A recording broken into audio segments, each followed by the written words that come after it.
how to record a meeting in Microsoft Teams. Hey everyone, welcome back to the channel. If you are new here, don't forget to hit the subscribe button and turn on the notification bell to not miss any updates.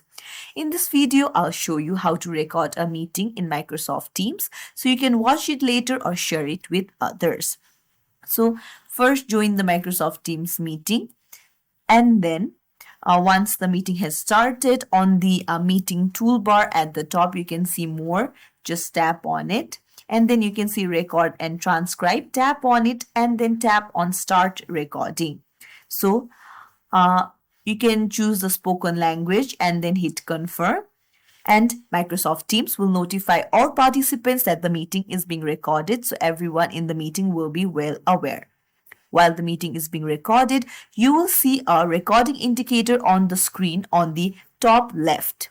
Now, to stop the recording, you'll need to go to the same more options and then go to record and transcribe and then tap on stop recording and then hit stop.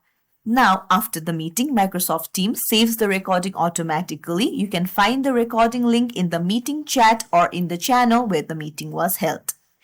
And the recording is usually stored in OneDrive or SharePoint depending on the type of meeting. That's it. That's how you record a meeting in Microsoft Teams. If you found this video helpful, don't forget to hit the thumbs up and subscribe to our channel for more tips and tricks. Thank you for watching.